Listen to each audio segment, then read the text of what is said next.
Oke, kita mulai ya. Di pertemuan sebelumnya kita sudah belajar tentang klasikal merkantilisme. Halo.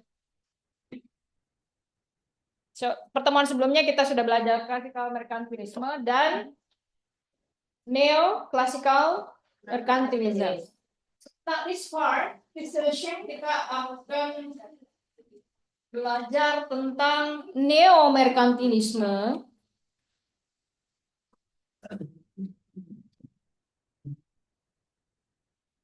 Apa ya, ada yang punya idea nggak? Neomerkantilisme itu apa? Jadi ada classical merkantilisme, ada neoclassical merkantilisme, dan ada neo-merkantilisme. Jadi merkantilisme itu dibagi menjadi 3 ya. Nah, apa yang maksud dengan neo-merkantilisme? Adalah adaptasi terhadap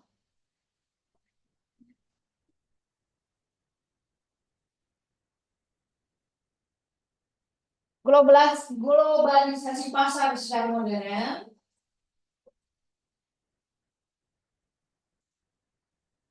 secara selektif berhubungan dengan perdagangan internasional. Jadi globalisasi perdagangan dengan secara selektif ya pada perdagangan internasional. While pada saat yang sama negara secara strategik ya memproteksi, jadi negara secara strategik memproteksi industri-industri kunci atau industri-industri utama melalui tarif, subsidi, dan kebijakan ekonomi untuk memastikan kompetitif nasional dan keamanan ekonomi. Ya. Jadi itulah yang disebut dengan neo-merkantilisme. Jadi ingat, adaptasi ya, adaptasi secara global ya, yang dilakukan oleh negara. Tapi adaptasinya itu dilakukan secara selektif. Tidak semuanya ya. Jadi kalau dia modelnya modern globalized market, pasar yang diglobalisasi, tidak semua pasarnya yang diglobalisasi. Ada beberapa yang ditutup, ada beberapa yang dibuka. Dibuka itu secara selektif. Yang tidak dibuka itu adalah industri-industri kunci. Apa contoh industri kunci kita? Minyak. Nikel, apalagi? Migas, apalagi? Sawit. Kita pengekspor 3 komoditas utama apa aja? Sawit. Batu bara, sama? Udah lupa ya? Udah lupa bisnis politik. Nah, itulah neomerkantilisme ya. Jadi dia beradaptasi secara global, tapi tidak semuanya dia buka. Ada beberapa yang dia kunci, terutama kalau dia berhubungan, dia harus memproteksi tuh industri kunci di dalam negara. Apa saja industri kunci tersebut? Ya, sumber utama penghasilan negara berasal dari sana. Kalau berdasarkan kalau kita bicara tentang komparatif dan competitive advantage, disitulah ya disebut dengan industri kunci. Caranya memproteksi gimana? Melalui tarif. Apa contohnya? Ya, Anda mau masukkan barang ke sini, ya Anda mau masuki sektor tertentu di sini, ya harus bayar pajak lebih tinggi misalnya. Apalagi subsidi. Caranya gimana? Kasih subsidi. Kenapa? Domestic market obligation. Domestic market obligation ya, berarti harus ada, misalnya contoh di Indonesia ada komponen bahan bakunya dari Indonesia. Apalagi? Contoh subsidi.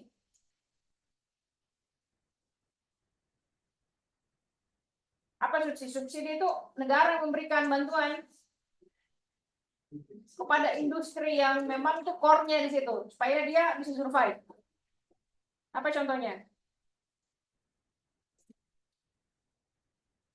Negara kasih bantuan kepada sektor industri ini biar industri ini bisa tidak mati lagi dalam persaingan. Apa contohnya? PPH. PPH. Ini apa? Minyak. Kenapa minyak?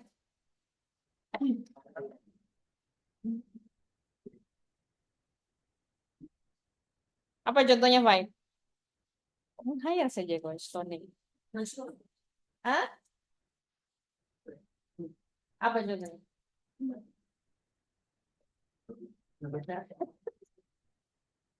Ibu, Tante? Apa contohnya? Gubro? Syariah banking? Apa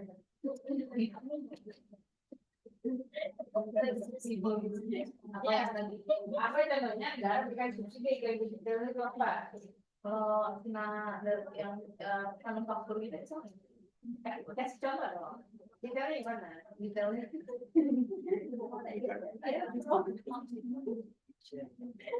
Contohnya apa? Intinya yang manufaktur itu masuk ke subsidi. Ya gimana caranya? Kayak apa namanya?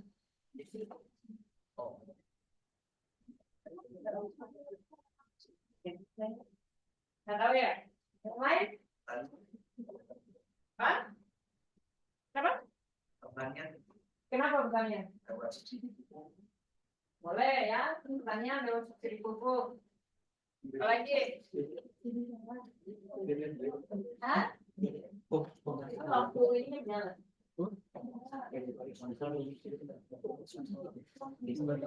Banyak ya, misalnya kalau industri minta bahan baku gas industri sesuai dengan harga supaya mereka bisa memproduksi lebih murah, itu banyak kasusnya. Nanti kalau Anda ujian verbal, saya akan lebih banyak meminta contoh ya. Jadi kalian tidak hanya menghafal teorinya, tapi benar-benar paham ya contohnya. Dan ini kita udah modelnya selection ya. Kalau ngulang ya, silahkan ngulang. Ya, biar fair ya, fair game lah. Nah, sekarang kita belajar tokoh-tokohnya ya. Tokoh pertama,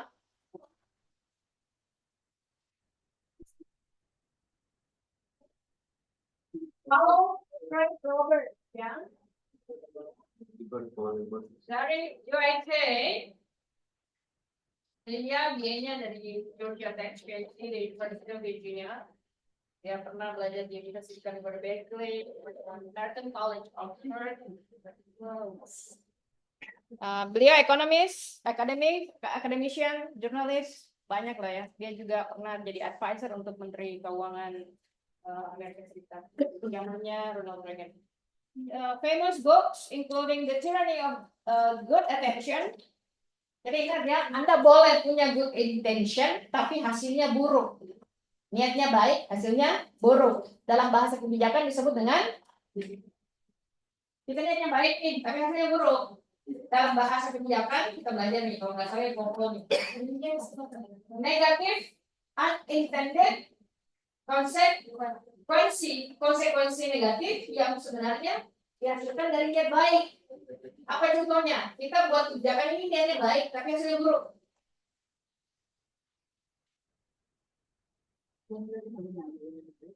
Betul benar ya. Kita pengennya bebas macet kan? Pakai tambah banyak emosi ya. Jangan-jangan kita emang gitu. Bansos, kenapa bansos? Ini korupsi nih. Hasilnya 1.000 satu paket. Rakyat malah makin males buat cari uang kan? Iya, nggak mandiri. Makin males ya. Selain bansos?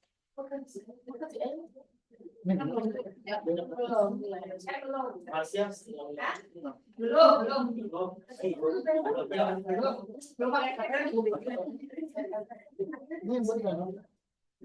Jadi bukunya The Tyranny of Good Intention. Jadi ada kebijakan itu niatnya baik, tapi hasilnya buruk ya. Kemudian the failure of laissez-faire capitalism. Apa artinya laissez-faire? Apa artinya? Ini kan bahasa Prancis ya. Laissez-faire artinya apa? Artinya apa? Gampang banget ini.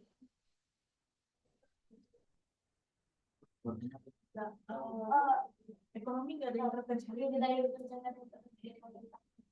Bebas, bebas. Biarin aja, biarin.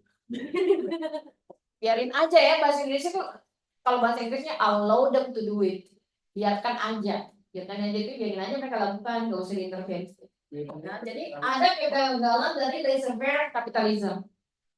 Kenapa dia mengatakan laissez-faire capitalism? Ingat, berbeda kalau kita bicara prinsip liberalisme dengan merkantilisme. Inti utama dari merkantilisme itu harus ada intervensi negara. Ya, harus ada intervensi negara dalam merkantilisme. Kalau liberalisme nggak ada kecil, ya, limited intervention. Makanya salah satu turunan teori dari merkantilisme itu adalah nasionalisme ekonomi atau economic nationalism. Jadi bedakan kalau kita bicara tentang perspektif realis. Kalau realis itu tidak ada aktor di atas negara, ya negara menjadi aktor utama. Kalau ini negara dan pasar menjadi aktor yang dominan dan penting. Ya. Ada 4 ide menurut Paul Craig Roberts. Ya. Jadi dia ini yang membantu Ronald Reagan untuk membentuk ekonominya disebut dengan Reaganomics. Nah, pendekatannya dia itu merujuk pada yang disebut dengan supply side economic policy. Masih ingat pelajaran NPM? Ada demand side, ada supply side. Menyelesaikan masalah ekonomi itu dilakukan dengan 2 hal. Memperbaiki supply-nya atau memperbaiki demand-nya. Masih ingat nggak? Do you still remember? Kalau kita bicara tentang supply side economy. Contoh, misalnya nih ya. Harga beras naik. Harga beras. Kalau harga beras naik, apa yang terjadi? Kalau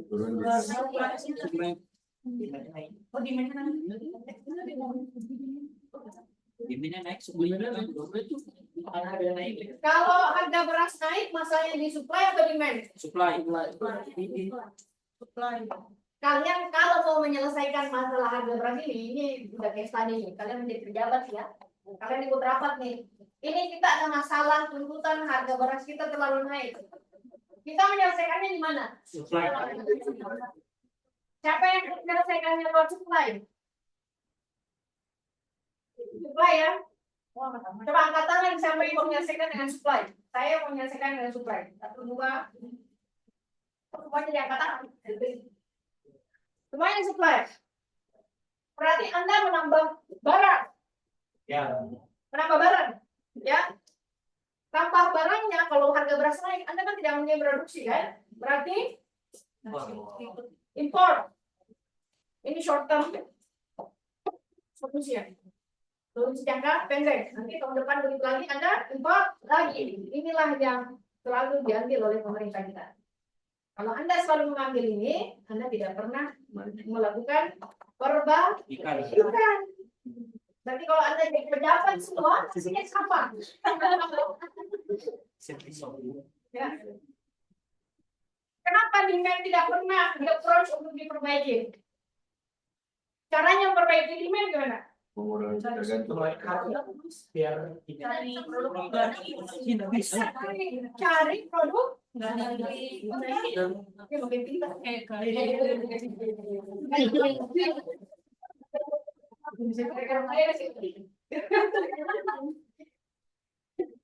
selain cari produk pengganti apa?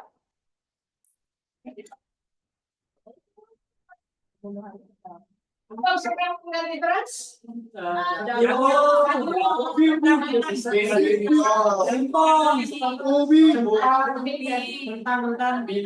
Dan sebagainya ya. Oke. Selain mencari produk pengganti apa solusinya?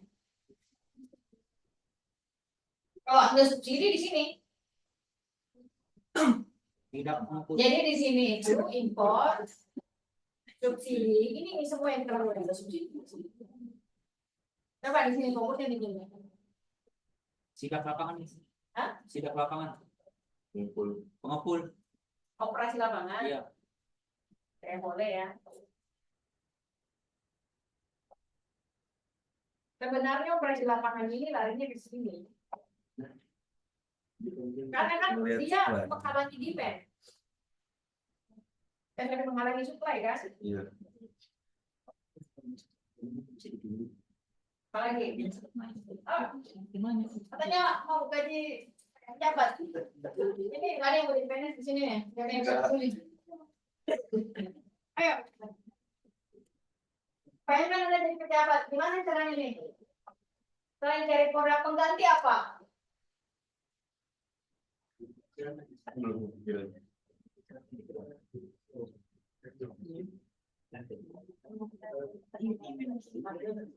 Oke, coba pikirkan gimana caranya harga beras ini turun melalui demand.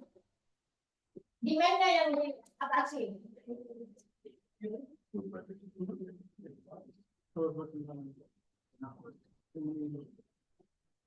Ayo. Mau ditanya lanjut pikir kamu.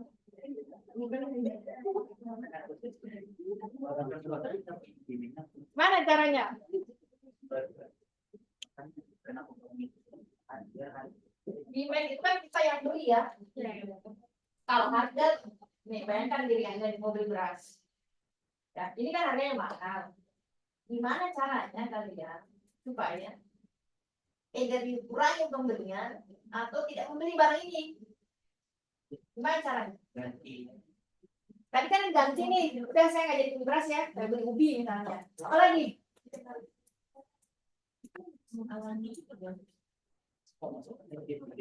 Pemasukan gitu. Masyarakat Jadi lebih gede jadi biar pengennya dikasih uang, iya. oke, dikasih ini ya, Subsidi. increasing demand ya. Iya. Ini teorinya siapa?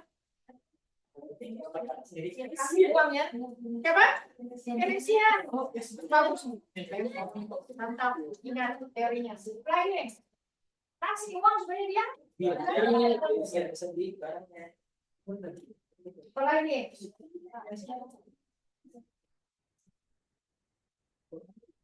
Ayo, kan mau jadi pejabat ini.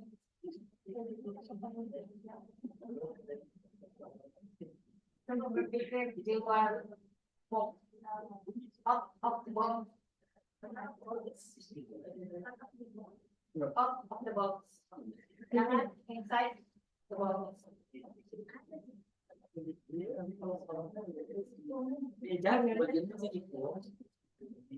Coba apa lagi?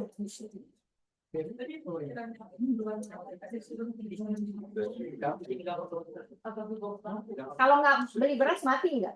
Enggak kan? Berarti kan sebenarnya banyak solusinya. Solusinya apa? Beli setengah, setengah beli yang lain. Bahasanya diversifikasi pangan. Ya, kalau tadi kan mengganti dengan produk, substitut produk. Apalagi? Ini saya terus yang kasih kalau begitu. Jadi dia menekankan pada supply side economic policy. Ini dia, di sini dia yang dia tekankan. Ya, kalau Keynesian di sebelah sini nanti berdampak pada supply side-nya. Nah, dengan menekankan pada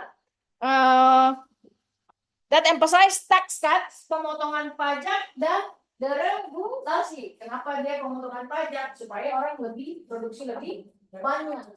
Nah, kita lihat teori-teorinya ya. Ada 4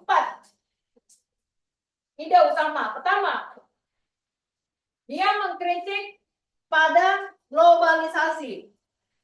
Kenapa dia mengkritik pada globalisasi? So Robert argued that mengoutsourcingkan pekerjaan, apa artinya outsourcingkan pekerjaan? Apa outsourcing artinya? dari luar. Apa outsourcing? Kayak orangnya nyari dari luar nih. Outsourcing itu kita nyari di luar ya. Contohnya apa? Kalau orang kerja di kontraktor outsourcing itu dia bukan orang yang di dalam negara itu, tapi dia dari luar, ada perusahaan kayak gitu. Oke. Yang lain? Kalau negara Apa artinya outsourcing? Kalau Anda lihat di LinkedIn itu, di pegawai di sini, itu kan ada yang beda baginya ya. kontraktor. Ya, jadi outsourcing itu dia dari perusahaan lain diperbantukan di sini. Kenapa orang memakai outsourcing? Bosnya lebih murah. Biayanya lebih murah. Kenapa lebih murah? Ya karena ya kita tinggal bayar, misalkan kalau kita kasih 10 juta nih. Beda, kita kerja 10 juta itu udah include semuanya, nanti apa yang terjadi dengan kontraktor tersebut itu tanggung jawab kontraktor. Oke. Yang lain?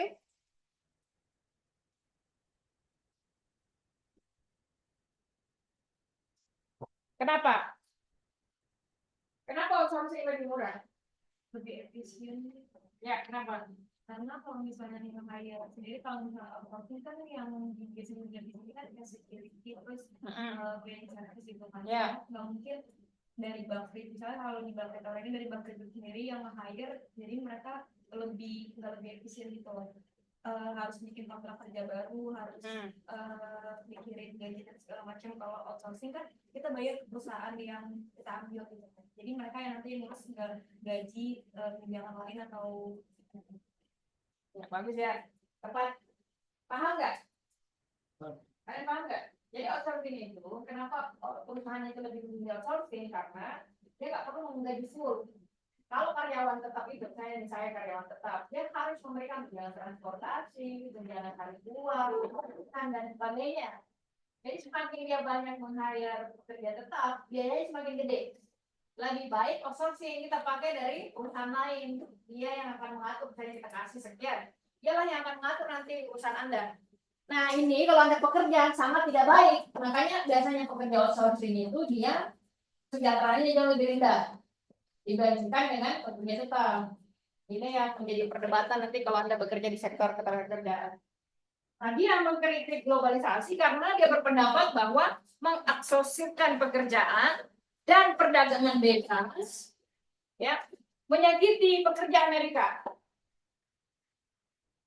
Nah, apa dia menyakiti pekerja Amerika? Ingat, model industri di Amerika itu awalnya dari manufacturing, sekarang pindah ke industri jasa. Jadi semua negara yang maju itu ada fase industrinya. Semuanya dimulai dari ekstraktif. Tahu ekstraktif ya? Ekstraktif itu industri pertambangan. Pokoknya industri yang mau ambil jual. Nggak mikir terlalu banyak ya. Terus dari ekstraktif menuju manufacturing. Manufacturing baru kemudian menuju industri jasa. Dari jasa akan merujuk pada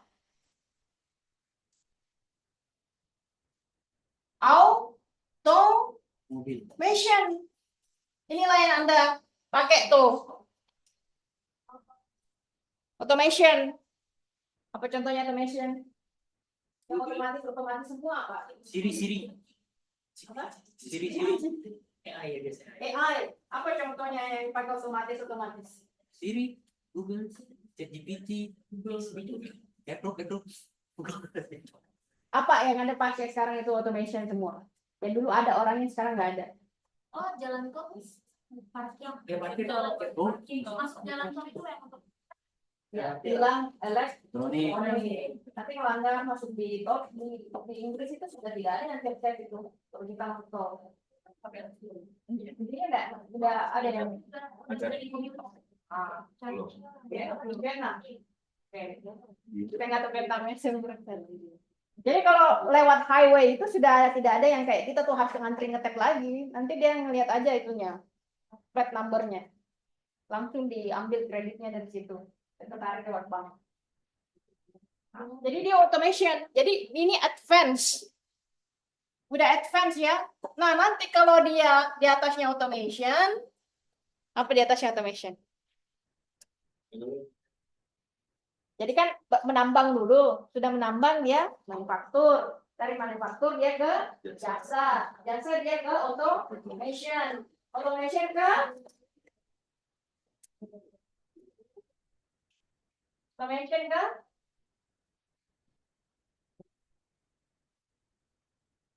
automation ke dia penambang.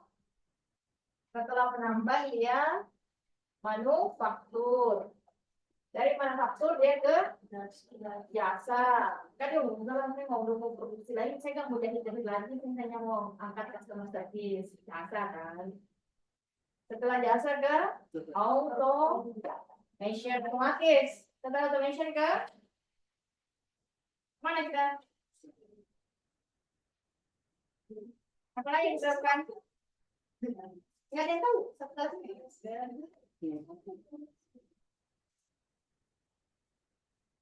planet Lantai. orang ya Planet lain. Kan bentar lagi kita tidak ke Mars. kita nggak nyampe kok, bayangkan Elon Musk tujuannya di sini dengan perusahaan SpaceX-nya itu. Ya kalau udah kejadian sini, Bayangkan Elon Musk sampai di sini, itu di mana sih? Mas Ekstra.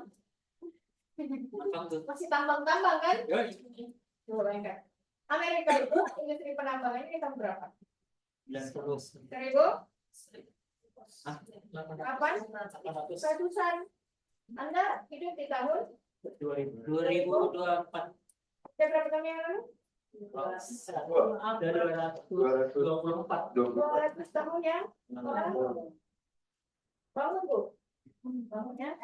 Masih dijajah. Orang udah meluncur ya. Masih dijajah ya. Orang udah meluncurkan roket. Anda masih nambang-nambang aja. Kok gali-gali aja tanah terus. Nggak selesai semuanya. Jadi menurut dia, coba kapan dia bicara itu? Outsourcing tersebut di tahun 1939. Indonesia belum lahir pada saat itu. Kenapa dia berbicara tentang itu? Karena pada fase tahun itu Amerika ada di fase manufacturing. Industri manufakturnya berkembang banget pada saat itu. Jadi menurut dia, kalau industri manufacturing ini kemudian dipindahkan ke negara lain, di-outsourcingkan ke negara lain, itu akan menyakiti perekonomian Amerika Serikat. Dia ngomongnya 1939 ke atas ya. Sekarang berdua, opposition to US wars. Dia nggak sepakat tuh kalau ya dia tidak sepakat, dia mengkritik intervensi militer Amerika Serikat ya, dengan argumentasi bahwa nanti kalau dia apa yang terjadi kalau perang, kalau dia berperang akan merusak pasar. Jadi dia driven by neo-conservative agenda and harm both America and global good. Dia akan merusak ya keamanan Amerika dan keamanan global. Kalau tidak aman, orang bisa berdagang nggak? Bisa. Dia akan merusak kondisi pasar. Ketiga, distrust of mainstream media. Dia tidak mempercayai media-media mainstream. Kenapa dia tidak percaya terhadap media mainstream? Jadi dia percaya bahwa media itu sering mendukung pemerintah dan bekerja sama sesuai dengan kepentingan mereka. Jadi dia menghalangi, dia ini menunjuk pada media, dia ini mensuppressing alternative view and honest reporting. Mereka tidak melakukan benar-benar liputan dan menyebarkan informasi secara jujur. Kenapa? Karena setiap media ini memiliki afiliasi politik. Sama di Indonesia. Ya kan? Ya. Kayak contohnya Metro TV, afiliasi politiknya Partai Nasdem. Nasdem. Pikiran Mbak. Ini apa lagi? Pikiran. Oke. Memang iya gimana? Iya. Oke, keempat ya.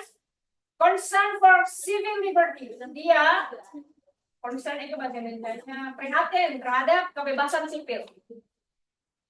Dia mewanti-wanti bahwa atau dia mengingatkan bahwa kebijakan seperti pengintaian secara massal,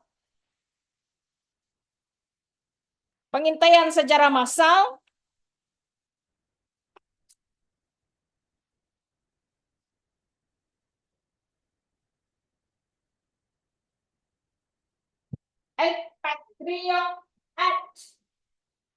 Patriot Act itu kalau di Amerika itu kayak tidak ada negara lain yang terlibat dari Amerika. Jadi itu membangkitkan kewarganegaraan. Sama dengan Indonesia ada tuh NKRI, harga mati. Menurut dia itu nggak bagus. Kenapa dia nggak bagus? Karena itu akan mengurangi kebebasan personal. Ya, dan ini akan membawa Amerika Serikat moving toward ke arah otoritarianisme.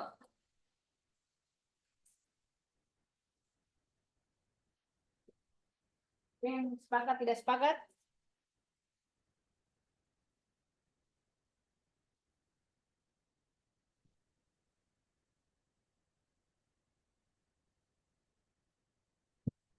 Clear ya? Oke, kita boleh pindah. Kedua, Donald Trump.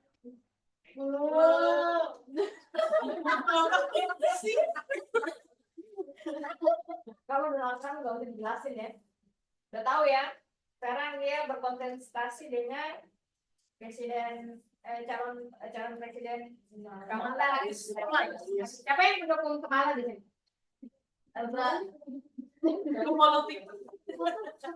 Kamala is great. Siapa yang mendukung Kamala Harris? Siapa yang mendukung Trump? Mendukung Kamala satu. Mendukung Trump? Satu orang. Yang lainnya mendukung apa kalau?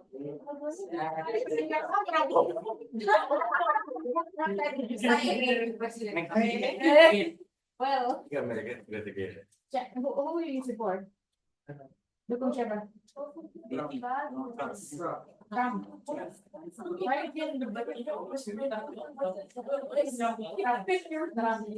Apa ya?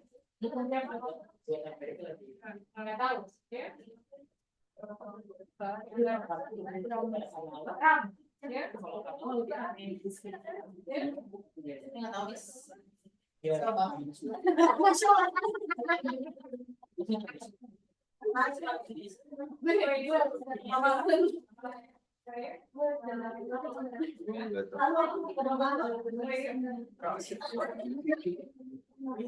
Make America great again. America great again. Many men.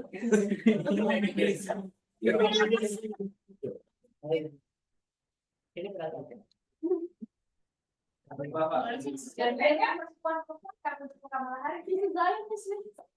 saya memilih Donald Trump,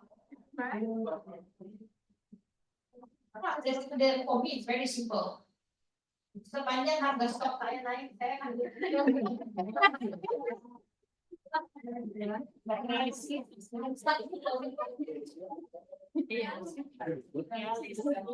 pokoknya kalau sentimen Trump naik, ini industri kayaknya akan bagus. Pasar saham mungkin akan naik secara ini terbang ya. Harus dimana? Yang penting pokoknya harga naik deh.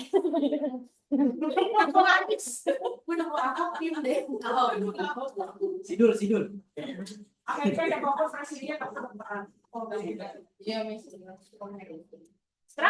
Trump, I think ini ada dokumentarinya Trump itu menarik ya. Kenapa Trump itu kan sebenarnya udah kaya ya. Jarang-jarang loh orang di Amerika tuh yang udah kaya mau masuk politik. Coba lihat Mark Zuckerberg, not interested. Microsoft, saya interested. Elon, not interested. Ngapain coba? Siapa namanya? Apple, Steve Jobs dulu, sekarang nggak interested kan? Iya. Kenapa Trump interested banget di politik?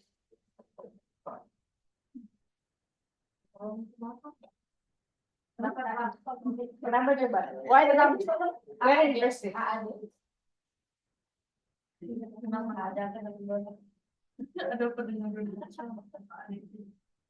like Donald Trump. I think dia kebijakan ekonomi menurutku bagus. Saya nggak lihat yang lain ya, fair enough kalau Dia lebih pentingin industri. lebih ke market dia, pro market karena dia businessman. Kalau Kamala apa dia ya? Dia lawyer ya? Lawyer kayaknya. Hukum ya kalau nggak salah ya. Mamanya kan dokter. Dia orang campuran Afrika India ya, kalau nggak salah ya. Kan hebat loh dia itu. Nah, Donald Trump ini punya 4 ide utama. Pertama, America First. Apa artinya America First? Mereka duluan ya, dia memprioritaskan pembangunan atau segala kebijakan yang membangun di dalam. Ini agak mirip-mirip Pak Jokowi di era pertama. Nah, itu dia. Pertama ya. Kalau sekarang gimana?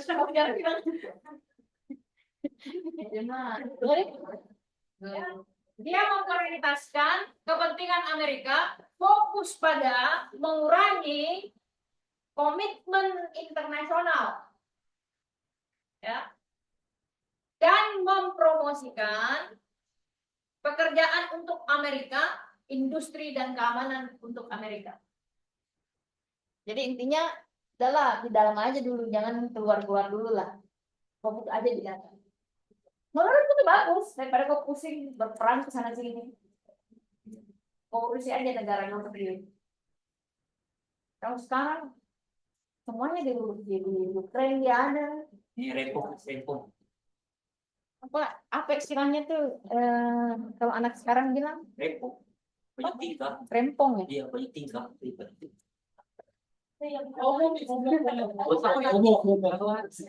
Jadi di mana-mana gitu. Di mana ada perang di situ ada USA. Jadi nggak mau ketinggalan, pokoknya ada isu dia ada di sini. Kedua, dia punya kebijakan reformasi imigrasi, ya kan? Dia melarang masuknya imigrasi secara besar-besaran ya. Jadi dia menekankan implementasi kontrol imigrasi yang ketat, termasuk membangun Ini dinding. wall, Yang buat dari tembok ya, yang Meksiko ini. ingat kan? Meksiko. Dan mengurangi imigrasi untuk melindungi keamanan dan pekerjaan bagi orang Amerika. That is very mercantilist. Ya, ada benarnya ya. Ketiga, ekonomi nasionalisme. Nah, kan Trump yang menciptakan ide perang gagal. Kan Trump yang memulai perang dagang China dengan Amerika. Jadi, Trump mempromosikan kebijakan seperti tarif atau pengenaan tarif terhadap barang dari luar.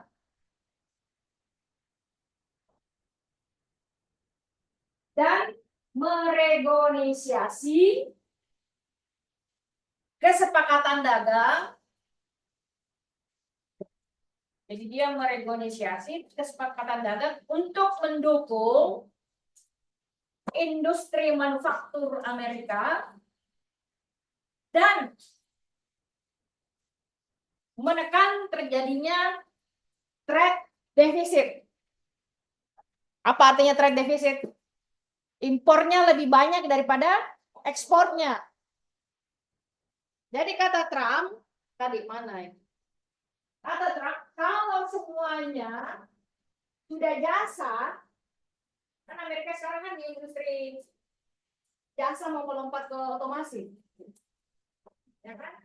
Kalau semuanya di jasa dan dikasih manufakturnya semua ke Cina, industri manufaktur di sini akan mati. Jadi ini tetap dipertahankan sambil jalan ke sini, jangan ditinggalkan 100%. Karena ini segmentasi pekerjaannya beda dengan yang di sini. Kalau jasa itu kan highly educated. Ya, kalau dia manufacturing, kalau dalam sistem labor kerja, dia ada di level ini ke bawah. Manufacturing. Keempat, dia memperkenalkan yang disebut dengan konsep populisme. Apa itu populisme?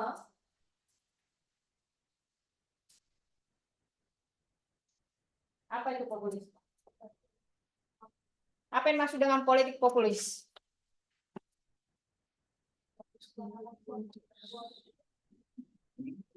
Apa itu politik populisme?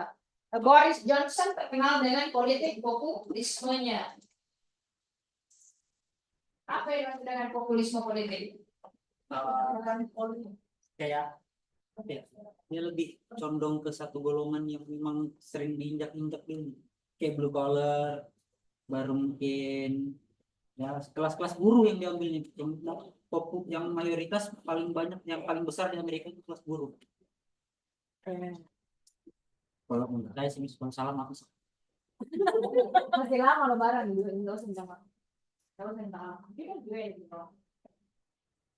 Kayak apa? Pendekatan politik yang bertujuan untuk menarik dukungan dari masyarakat. Jadi yang di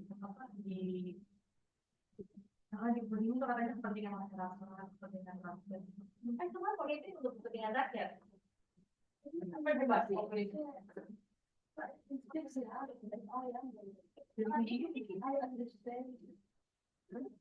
Jadi dia tuh menjadi dirinya sebagai orang-orang yang bisa mendengar masukan-masukan dari orang lain, dan dia juga criticize the current political establishment.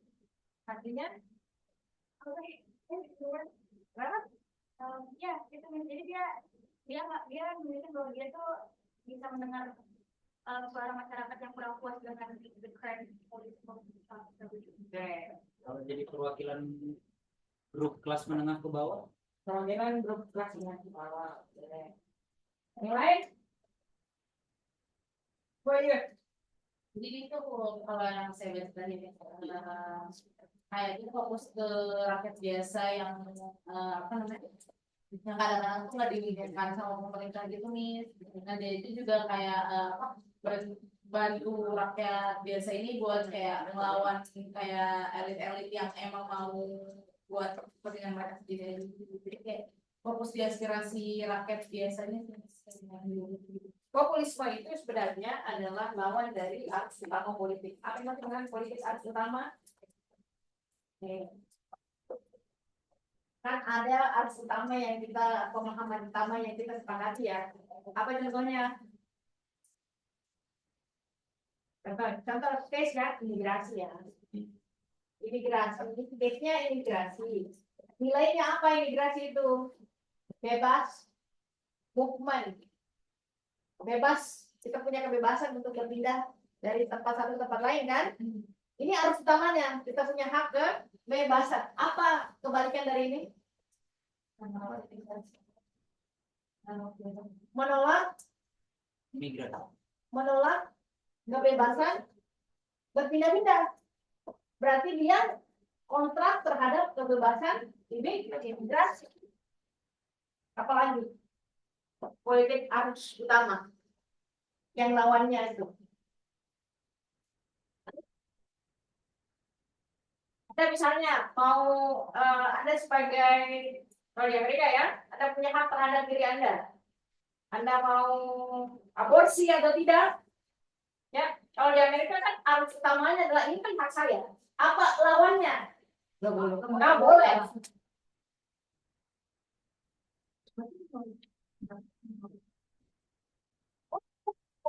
Dengan arus utamanya tidak ditentukan oleh masyarakat, ditentukan oleh elit. Apalagi kan politik Amerika itu kan dibentuk dari konstruksi pemahaman Kristen Protestan. Ya, itu membentuk konstitusi Amerika Serikat sangat mempengaruhi. Nah, apa lawannya dari situ?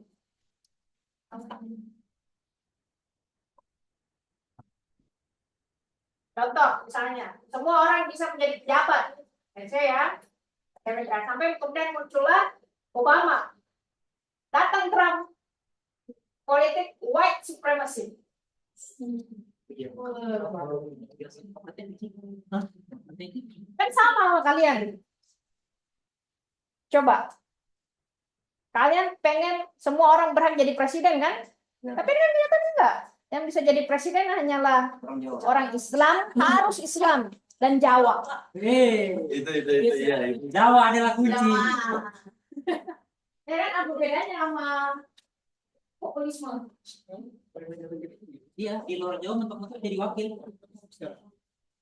Pokoknya kalau Anda bukan ini jangan berharap. Jadi populisme dia appeals to discontent voters.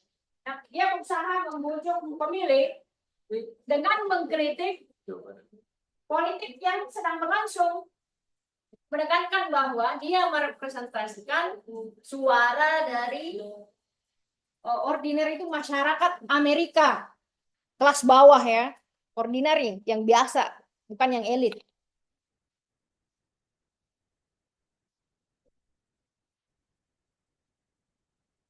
Clear ya? Kalau di kelas lain kalian pernah dapat populisme? Gak pernah ya? That's interesting. Berikutnya. Chang Ha-jun. Karena dia orang Korea, kita menyebutnya Chang Ha-jun. Nama belakang dulu baru nama depan. Atau kalau kalian mau baca Indonesia, Ha-jun Chang.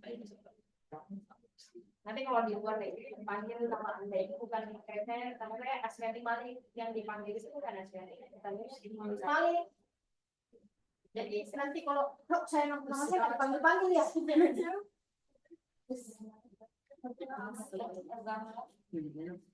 Nah, Chang Ha-jung ini bapaknya itu dulu menteri. Saya lupa, jadi itu menteri apa? Pokoknya bapaknya menteri di Korea. Dia kuliah di SMU, Seoul National University, S1-nya, terus pindah. Dia di Cambridge. Jadi dia itu PhD-nya ya yang di Cambridge. Saya pernah diajar dia. Itu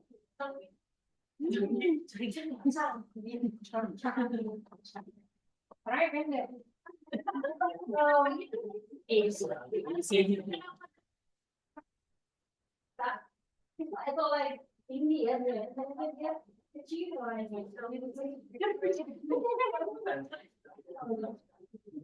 dia menulis banyak buku ya. Dia tuh termasuk ekonom Asia yang terkenal. 23 things they don't tell you about capitalism, economics, user guide. Dia ini sebenarnya masuk pada dua perspektif. Dia bisa dikategorikan sebagai neomerkantilis, dia juga bisa dikategorikan sebagai ekonomi kelembagaan. Jadi pemikirannya itu campuran antara dia merkantilis dengan kelembagaan dia. Jadi kalau Anda dapatkan buku lain yang mengatakan dia kelembagaan, itu sah-sah aja ya. Sekarang ada 4 ide utama dari Chang Ha-jung.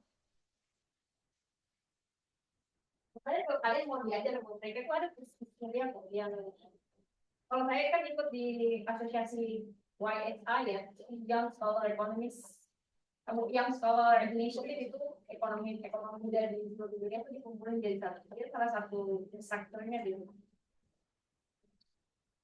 Nah dia punya 4 ide. Pertama, mengkritik free market.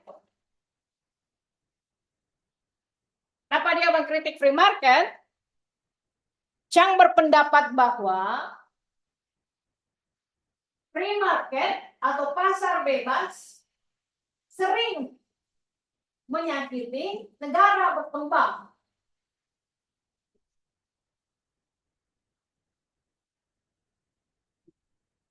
Jadi sering menyakiti negara berkembang dan meminta lebih banyak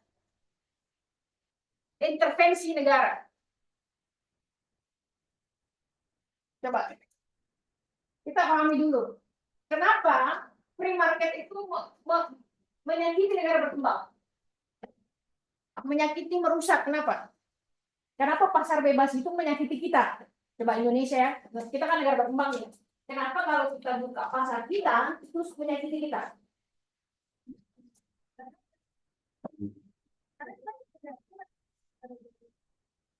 Dari mana logikanya? What is the logic words?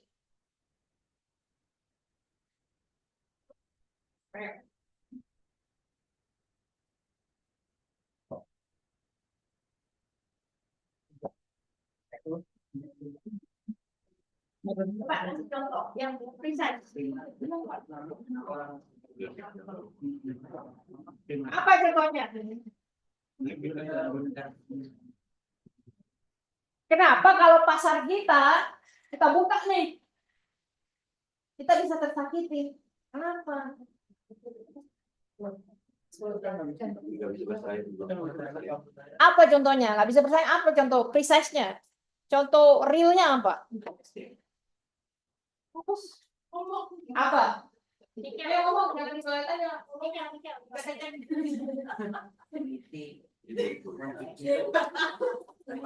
Quantity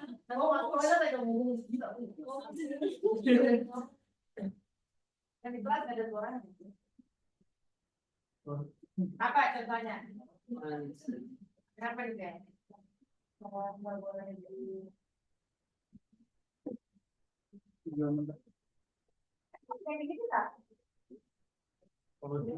itu nggak punya teknologi maju. Apa? Punya teknologi maju kayak negara-negara.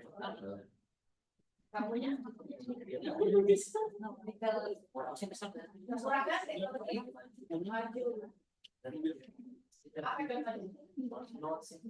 Apa contohnya? Contohnya kayak nikel gitu nggak bisa dibuat jadi apa.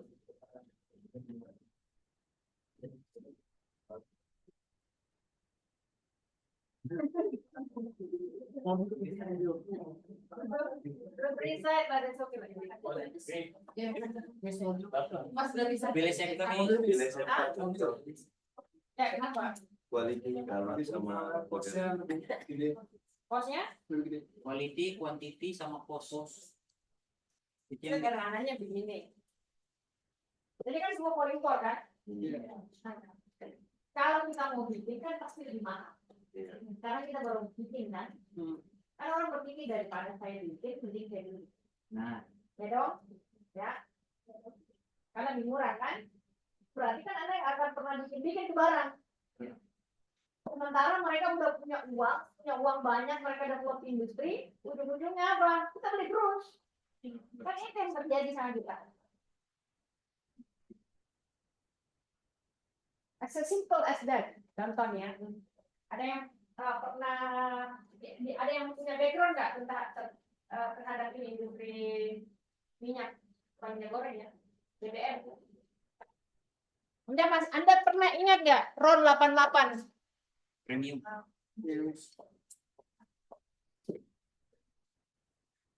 Nggak ada yang ingat ya? Premium bis. Premium nggak sih? Premium. Ada yang ingat? Kalau nggak, saya nggak usah jadikan contoh. Ribet nanti penjelasannya. Ya banyak lah yang tanya.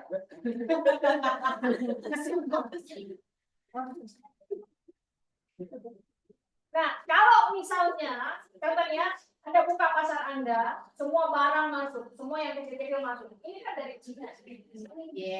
Cina semua masuk kan? Akhirnya apa? Kita nggak bisa produksi apa-apa. Kalau nggak bisa produksi apa-apa, siapa yang akan mempekerjakan siapa? Anda lulus mau kerja di mana? Kalau nggak ada perusahaan. Kalau sudah begitu kan pasti minta intervensi pemerintah. Ayo dong pemerintah. Ini menolong pekerjaannya. Job stream. Open for work. Kalian pernah ada apply pekerjaan di Jobstreet? Pernah Dapat. 20 saya lepas 20 juga nggak dipanggil, Miss.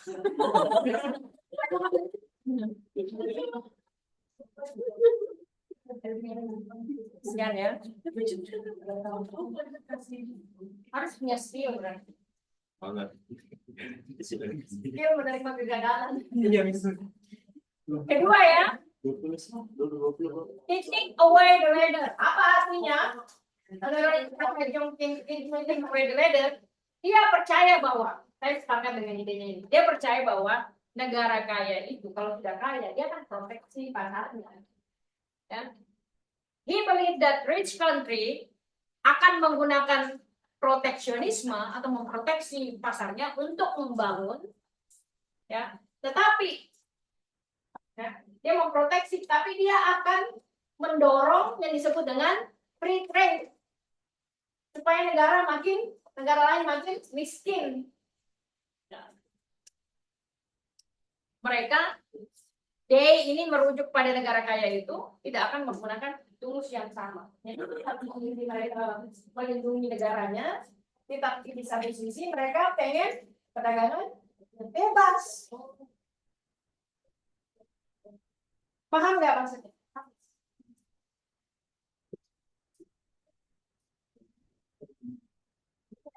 Jadi negaranya dia proteksi habis-habisan, sementara negara lain dia tekan-tekan orang supaya free trade. Apa contohnya? Sawit.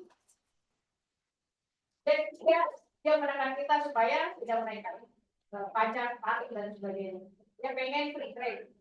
Dia pengen kita produksi sawit itu secara sustainable. Dia nggak mau beli, terutama di Eropa ya. Kita nggak mau beli sawit kita. Alasannya kenapa? Kita merusak hidup atau tempat rumahnya orang hutan. Sebenarnya apa yang mereka lakukan? Mereka takut tersaingi oleh biofuel mereka. Bukan karena mereka benar-benar peduli sama lingkungan. Apalagi contohnya? Apa yang dilakukan Amerika? Coba pikirkan apa yang dilakukan Amerika di industri mereka berkembang, terus mereka menjajah kita luar biasa.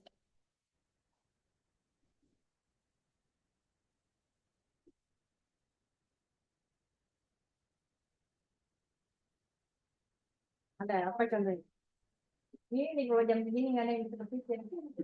Takut salah. Kalau salah apa-apa, salah aja.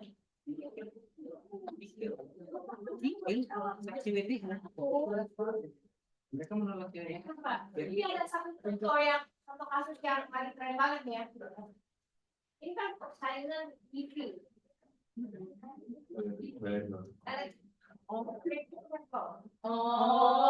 Kan Eropa itu takut banget sama China kan. Coba bayangkan kalau China nanti bisa menggantikan industri Eropa. Dia bisa beli Mercedes-Benz digantikan semua dengan industrinya yang China. Amerika digantikan dengan industrinya China. Bisa menjadi penguasa luar biasa. Cara mereka menekan China supaya China ini intinya tidak berkembang gimana coba? Apa yang dilakukan? Yang di sumber utama. Caranya? Embargo, sanksi, perdagangan. Caranya apa sekarang yang dilakukan? Yang ditekan bukan Cina, Ini. kita yang ditekan. Energi hijau. Bukan ya. Apa? Aduh, kepala dia. Bahan baku utama. Apa bahan baku utamanya? Nikel, teros, sumber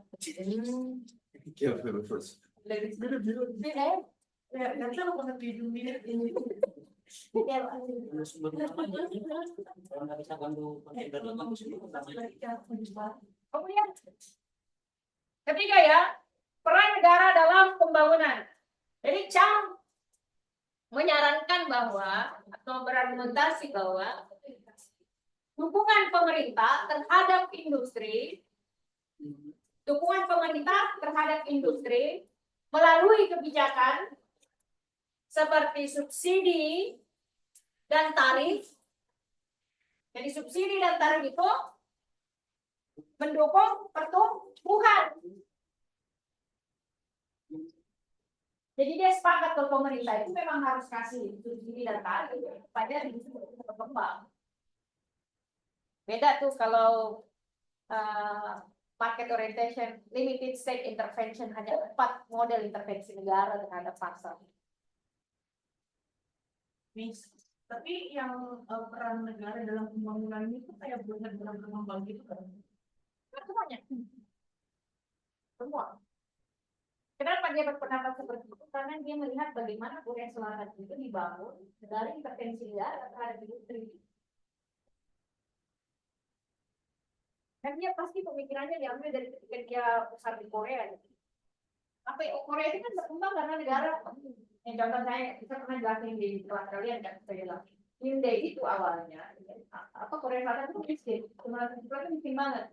Nah Hyundai itu dulu dia perusahaan tambangan, sama perusahaan apa tuh cotton, ya cotton itu kapas ya untuk bikin garment. Nah dia minta sama pemerintah, saya mau bikin usaha di sini, kamu bikinkan jalan ya. Pemerintah bilang nanti saya bikinkan jalan, bikinkan jalan bukan untuk masyarakat tapi untuk perusahaan. Tapi itu yang membuat mereka itu menjadi berkembang. Nah, jadi intervensi negara terhadap bagaimana membantu industri besar di Korea Selatan itu memang sangat signifikan.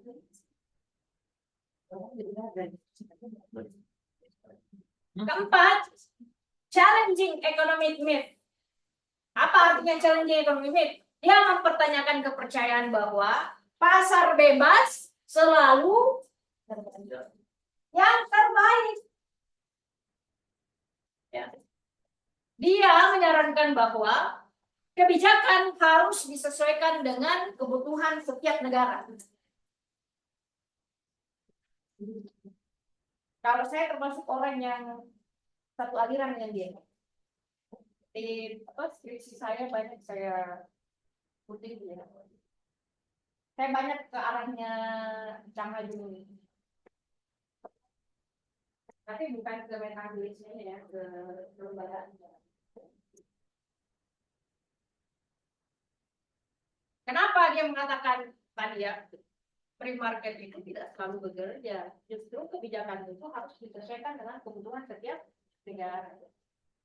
Siapa yang sepakat, tidak sepakat? Ada nggak yang kalian merasa kayak I disagree dengan ini? Gak apa-apa ya, disagree boleh-boleh aja ya. Saya kan cuma tawarkan ini pemikirannya ini. Kalau nggak sepakat, it's free, it's okay, it's alright. Iya betul. Kenapa? Apa pemikirannya gitu adalah gampang dipahami, soalnya kayak itu kan kejadian di negara kita bisa dibilang yang masih negara berkembang. Relatable lah ya. Kalau yang pemikirannya Donald Trump? Belum ya? Kita kan mesti jual-jual. Keempat, Paul Krugman. Beliau peraih Nobel Prize. Kalau mau baca tulisannya dia tuh banyak di kolomnya New York Times. So, if you Google it, Paul Krugman New York Times itu kolomnya itu dia paling sering di atas. Kolom ini.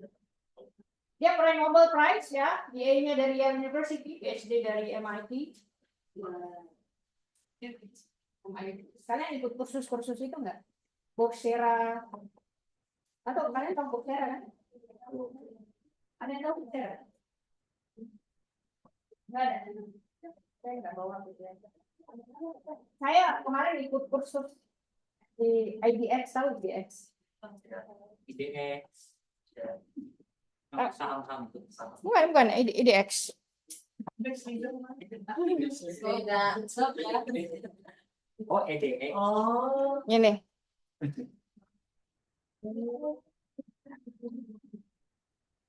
Saya ikut kursus ini artificial intelligence.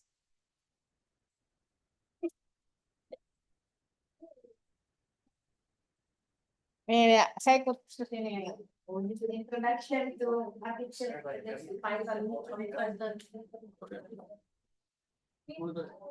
Kayaknya kalau mau pintar sebenarnya gampang banget ya. Bayar. Enggak, gratis. Ini gratis. Kan ada juga ini Coursera. Kalau Sarah tahu? Yang di Excel. Ya tadi IDX. Ini saya ikut nih. Understanding Economic Policy Making. Gratis. Silahkan Anda belajar ya. Sekarang kalian punya Bisa gratis di situ. Oh, gratis. Oh. Tapi bayar kalau ada pendidikan. Oh, oke. Hah?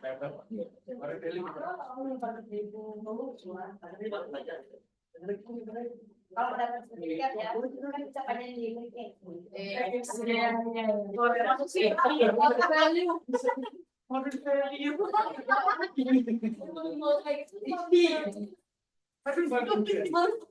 kan bisa graduated from Harvard.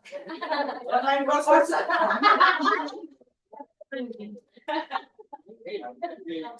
Oke ya, 4 kita level Krugman.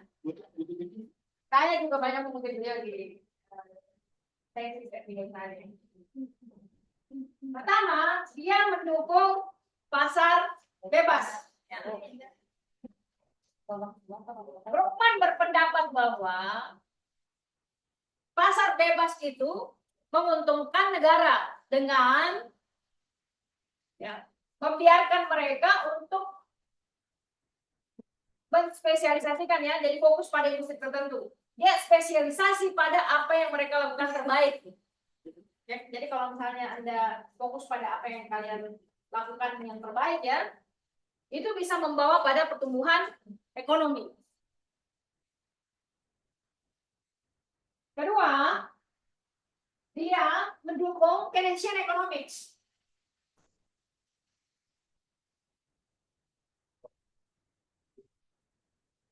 Jadi dia mendukung penggunaan belanja pemerintah, jadi mendorong belanja pemerintah, terutama selama resesi.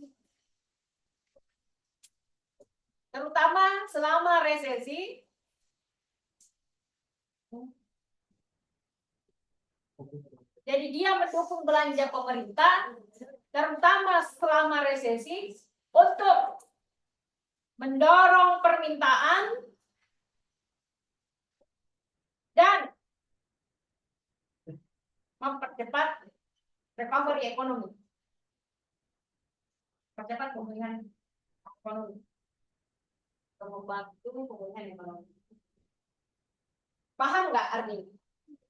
Kalau ini nggak usah kita kembali menjelaskan ekonomi ketika ekonomi sedang demand-nya sedang turun, pemerintah belanja banyak, ya kasih uang supaya orang bisa belanja, bisa kerja, ya jadi ekonominya cepat tumbuh.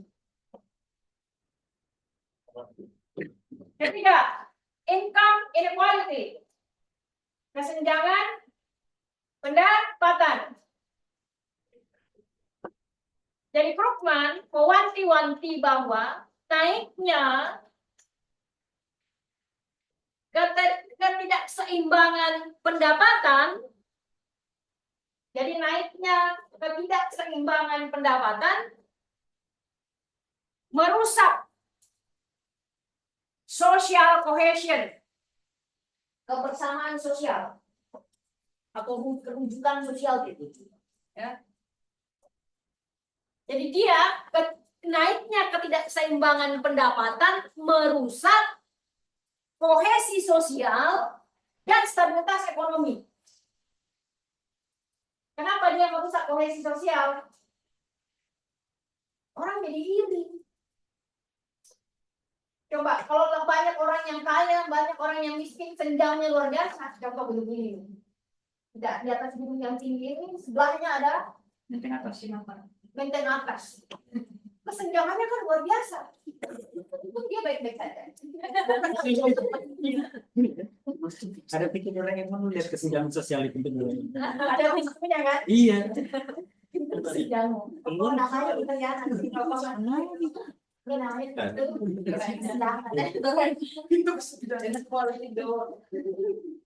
jadi dia menganjurkan kebijakan yang mengurangi adanya gap kekayaan itu. Wealth gap itu.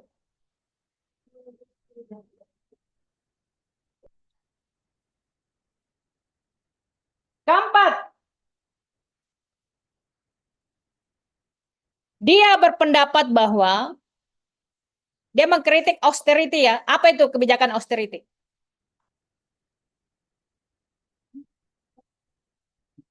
Apa itu kebijakan austerity?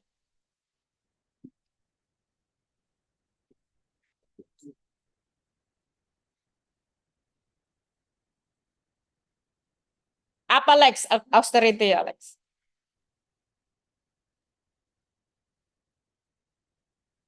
Dia berpendapat bahwa kebijakan austerity itu selama ekonomi lagi turun itu memperparah resesi ya, by cutting necessary spending, memotong belanja-belanja pemerintah.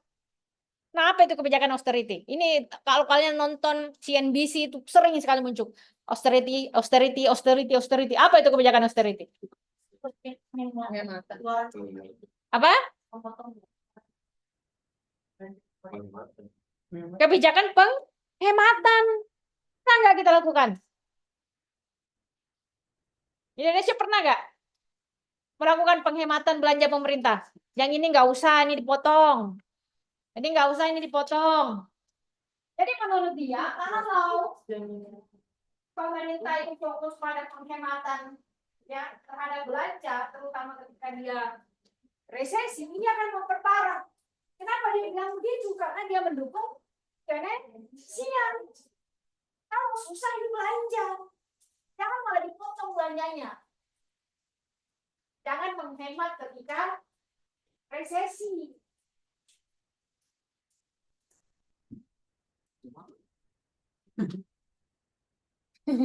Paham nggak? Kalau belajar NPM pasti paham.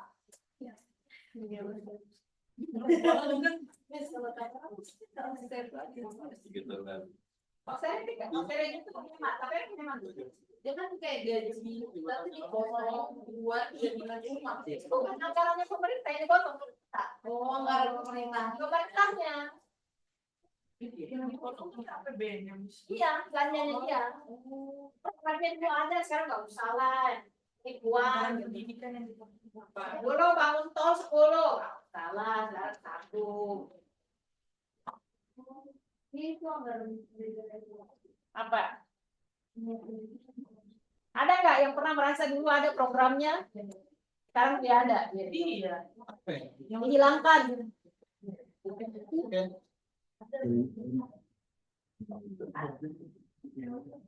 Apa? Dulu kalau saya nggak salah dengan kemarin itu ini pemberian makan siang gratis di Jakarta ya. Iya. 3 bulan jalan setelah itu hilang karena nggak ada fungsinya.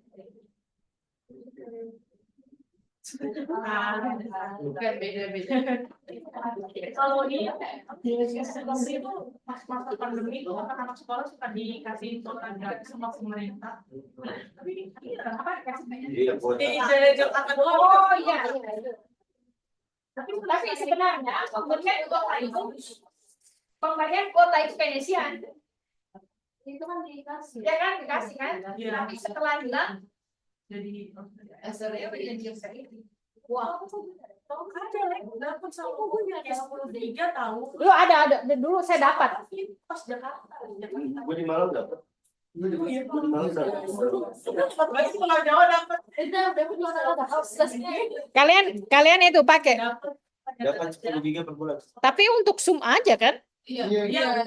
Tapi biasa. Bisa WA. Oh gitu. Bisa waktu itu sama internet bisa. Emang juga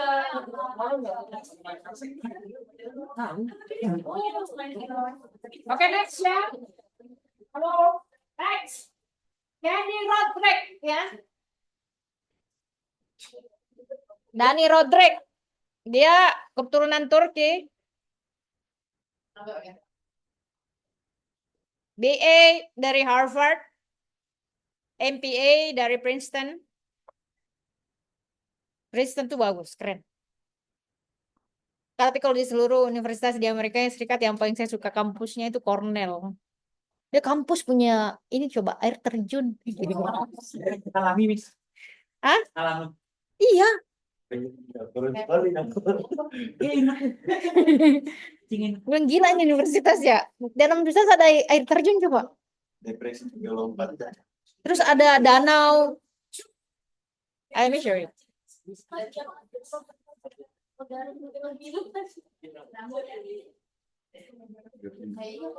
Cornell water. Telat. Kita juga ada. Di PB juga ada. Dia ada waterfall.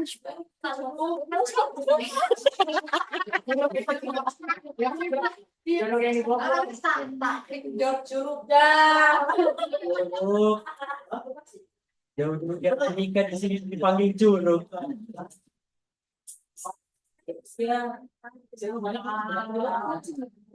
Masanya akademia bukan akademia. Dan orang banget Terus ada dia ada danaunya di sini. Tapi keren juga ini.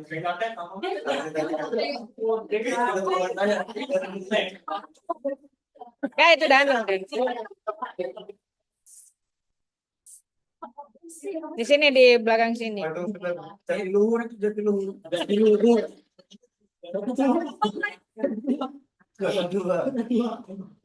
Saya berharap memenangkan saya sama situ ya. Saya berdoakan kalian. Cuma di situ.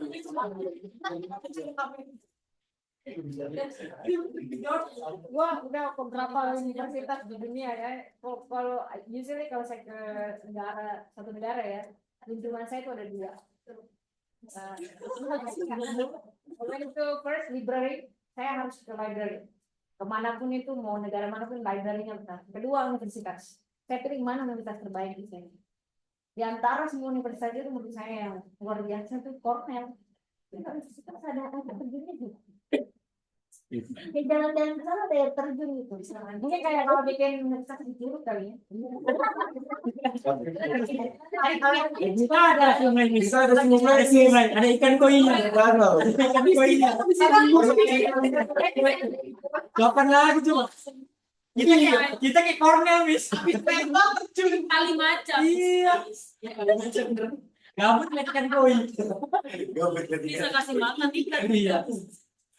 Ada aja kali ya.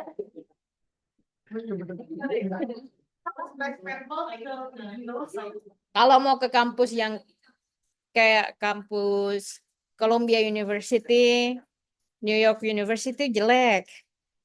Kecil dia kayak kampus ruko.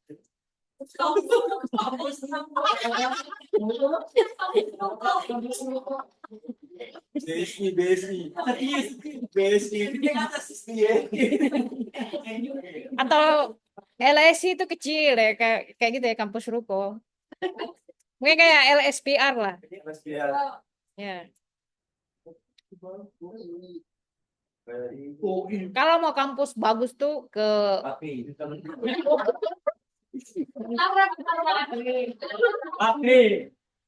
Yale itu bagus, Princeton bagus, tapi I would say Cornell yang paling bagus ya. Cornell, Cambridge. Kecil, kayak ruko dia. Maksudnya itu kecil gitu. Kecil. Kalau Texas ini Texas Tech. Oh, saya belum pernah ke sana, jadi saya no comment. MIT enggak terlalu besar. Bakri kayak bakri. I don't know. Kalau Brown University Biasa aja ya menurut gue. Ayo. Mungkin kayak Birmingham dia. Kayak kampus saya di UK. Kalau masuk kampus yang kayak wow banget itu tadi ya, Cornell sama masuk ke Cambridge. Cambridge itu beda vibe-nya. Sama Oxford itu beda. Jadi tampangnya pun beda. Jadi memang tampang terdidik dengan tidak terdidik itu kelihatan. Ini contohnya kalau di Oxford tuh orang sepatunya itu banyak yang sama. Mantap ya. Apa gitu. cewek-cewek itu kalau ini namanya tuh pernah lihat nggak waktu saya yang konser paduan macam lain itu namanya overload. Oh iya. Itu tuh sepatu wajib kayak tidak kedengaran wajib kita lirik gitu. Jadi kalau mau kelihatan pintar pakai itu. Notionnya tuh begitu di sana, ya tidak tertulisnya. Kedua jalannya supaya pasti cepat, nggak ada yang kalau di sini jalan di 5 menit lagi.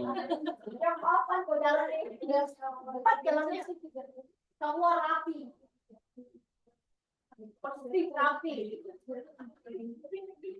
Aura-aura ininya memang pakai jas, nggak ada yang pakai ini. Semua tuh pakai outer jas, tapi kelihatan smart face-nya kelihatan well dress gitu. Dan cara bicaranya memang sopan. Kalau masuk di kampus yang Bronx, Belum. udah semua yang pakai Adidas nggak mandi itu jadi memang tuh kasta terdidik dengan kasta non terdidik itu memang beda vibe-nya. Jadi kalau masuk ke Oxford, masuk ke Cambridge, itu kayak vibe-nya tuh kayak pada menteri semua gitu. Vibe pejabat. Nanti kalau di Indonesia kayak Oh, Budi juga masih di bawah bukan nyopet aja. Kayak kita kembali ya. Jadi beliau ekonom dan profesor dari Harvard John Kennedy School of Government Public Policy. Ya, jadi sangat terkenal. Dia menulis buku Economics Rules and the Globalization Paradox. Jadi kita ngambil teori dari dua buku ini. Pertama, ya, dia juga terkenal dengan teori trilema teori. Ya, kita bahas dulu dia ide utamanya. Pertama, globalization limits atau batasan dari globalisasi. Dia berpendapat bahwa globalisasi yang berlebihan merusak domestic economy. Terutama di negara berkembang. Ya, jadi globalisasi secara berlebihan merusak domestic economy, terutama di negara berkembang, dan menyarankan supaya ada intervensi untuk apa namanya itu dalam bahasa Indonesia apa? Menyeimbangkan ya. Menyeimbangkan secara global ya dan mengintegrasikannya dengan kebijakan nasional. Jadi globalisasi kalau dia berlebihan dapat merusak domestik ekonomi, terutama di negara berkembang, dan menyarankan untuk ya menyeimbangkan integrasi secara nasional dengan kebijakan nasional.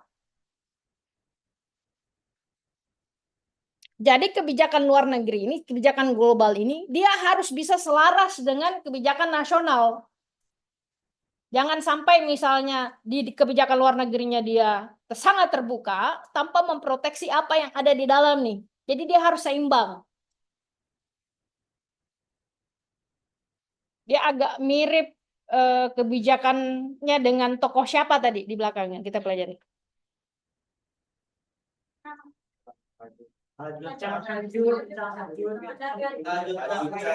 Boleh. Hajun Cang Hajun. Kedua, economic policy flexibility atau kebijakan ekonomi yang fleksibel. Dia percaya bahwa negara harus fleksibel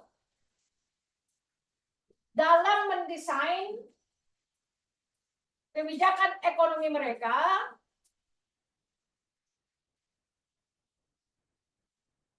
ya. Jadi saya ulangnya, negara harus fleksibel dalam mendesain kebijakan ekonomi mereka sesuai dengan kondisi lokal dibandingkan mengikuti one size fits all, satu model ekonomi yang dipakai secara global.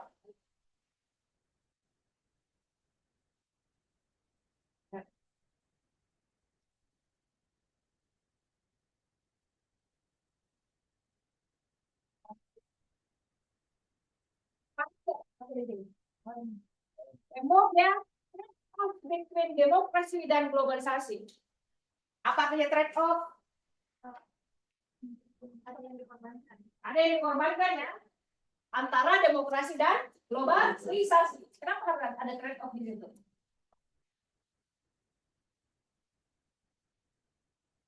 Coba, kenapa harus ada trade off?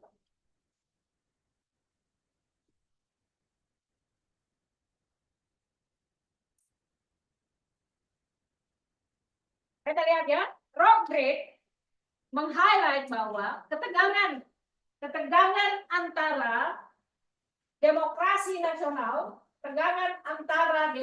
nasional, integrasi ekonomi, dan sovereignty, kedaulatan, ya, suggesting that, ya, mendukung bahwa atau menyarankan bahwa globalisasi secara full dapat undermine itu bisa merusak, merendahkan ya pemerintahan demokratik. Kenapa globalisasi itu bisa merusak demokrasi?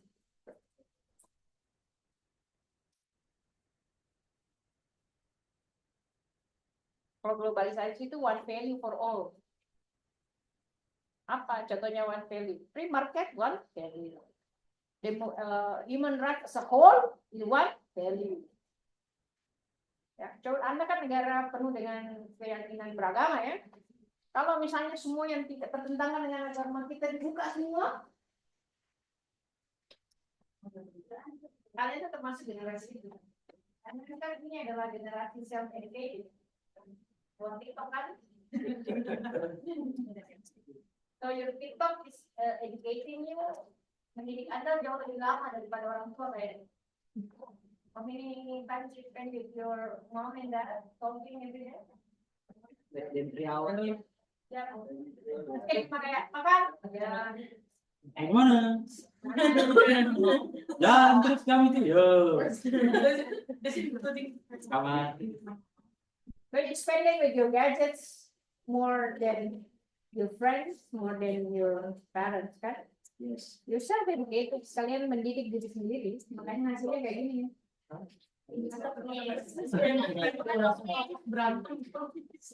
Keempat ya, industrial policy advocacy. Ya. Apa itu industrial policy advocacy? Rodrik mendukung bahwa penggunaan kebijakan industri, ya, untuk mempromosikan pembangunan. Ya, jadi dia mendukung kebijakan industri yang mendukung pada pembangunan. Dia berpendapat bahwa pemerintah harus secara aktif ya membangun ekonomi mereka untuk mendukung inovasi dan pertumbuhan. Jadi sebenarnya Paul Krugman dari Rodrik dan Hajung ya semuanya dia mendukung adanya intervensi pemerintah. Bahkan Donald Trump menekankan pada nasionalisme ekonomi. Coba orang-orang hebat ini. Jangan tuh semuanya dibuka ya. Sekarang 3 teori turunan. Pertama, strategic trade theory. Jadi kebijakan strategic trade theory. Teori perdagangan strategis. Jadi pemerintah menggunakan intervensi seperti tarif dan subsidi untuk mendukung industri supaya dia global competitive potential. Dia tidak berkompetisi, dia punya potensi berkompetisi secara global. Terutama dalam high-tech sektor.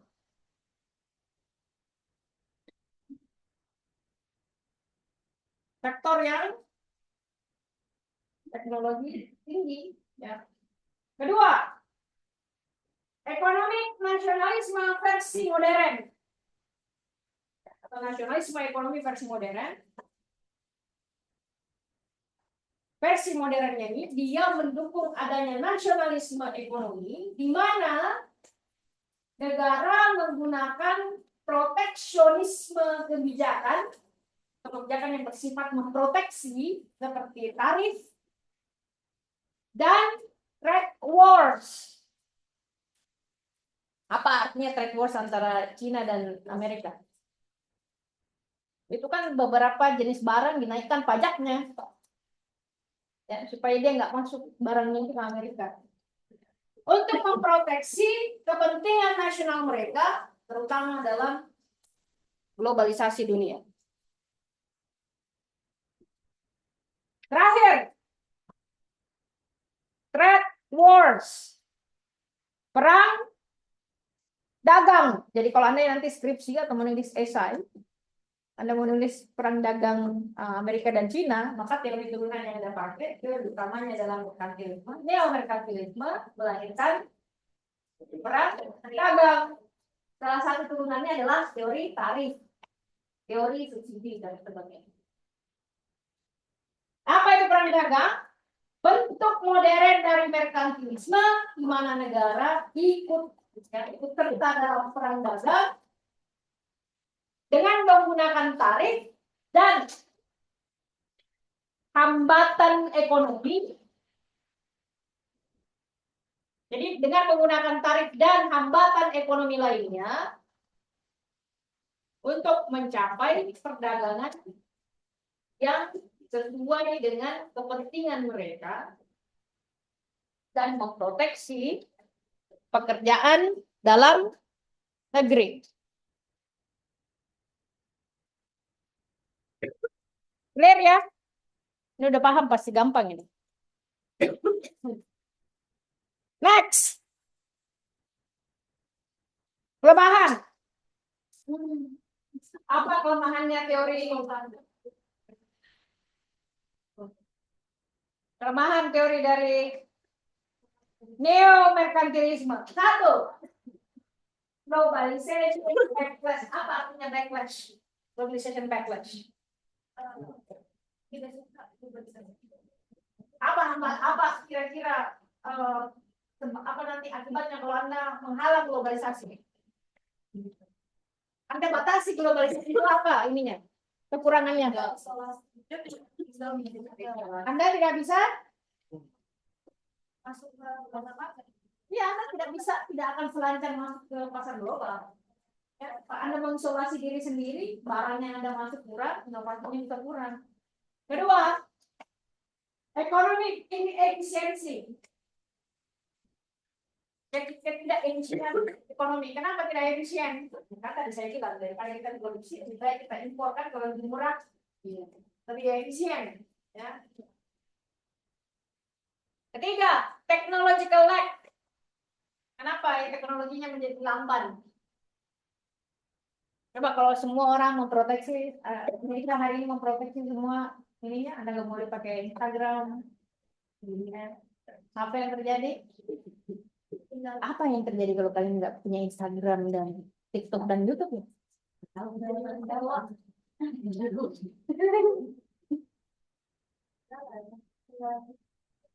Jadi dia akan kehilangan kompetisi ya, kekurangan kompetisi. Kemudian, vulnerability to retaliation. Dia vulnerable to retaliation. Retaliation itu serangan balik. Anda memproteksi negara Anda kan diserang balik sama negara itu. Jadi mereka juga nggak mau main negara kita. Makanya terjadi perang dagang kan.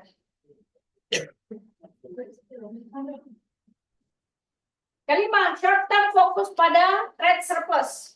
Dia fokusnya pada surplus kelebihan perdagangan dalam jangka pendek. Tadi saya bilang daripada kita produksi lebih baik kita impor, tidak itu. Modelnya jangka pendek kan. Keenam, environmental neglect. Kenapa dia mengabaikan lingkungan?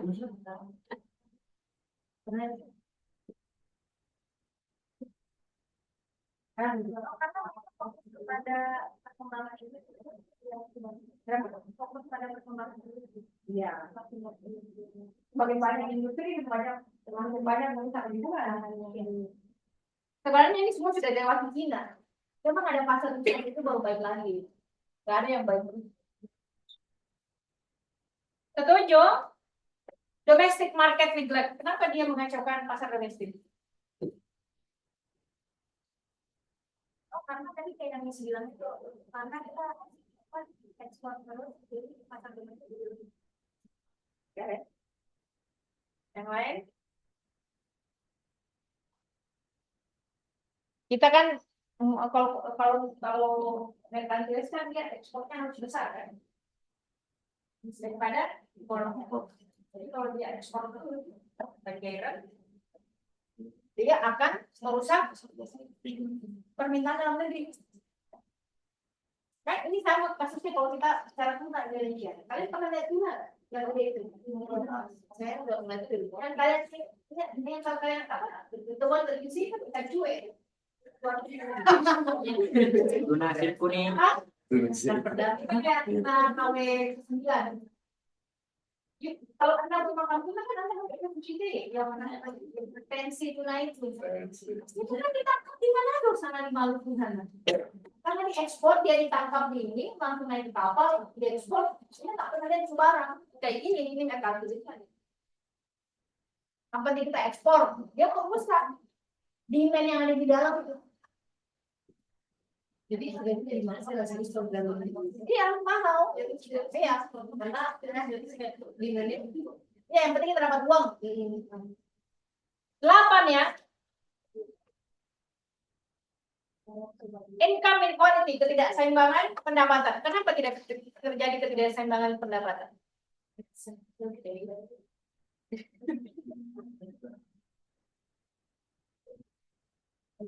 Kenapa? Dia mengkritik favoring elite industry worsening social equality. Kenapa? Karena pemilik industri itu adalah pemilik modal. Dan ketika industrinya sudah sukses, dia akan bertambah kaya. Ya kan? Coba lihat kenapa. Kaya tetap kaya. Dia kaya banget. Industri apa coba yang mereka jenisnya nggak punya di dunia ini? Clear? Kalian sudah siap verbal ya? Deka clear, kita akan membahas pada pertemuan berikutnya tentang liberalisme. Apa?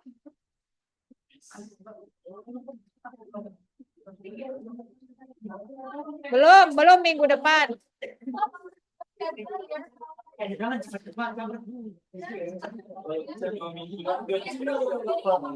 Anda punya waktu 10 hari ya.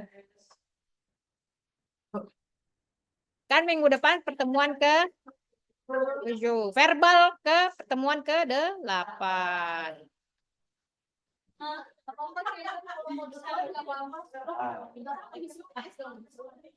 Loh, bisa UTS? Kan minggu depan pertemuan ke-7. Pertemuan berikutnya kan 8 kan, which is UTS kan? Iya, berarti kan Anda tinggal punya waktu 1 minggu.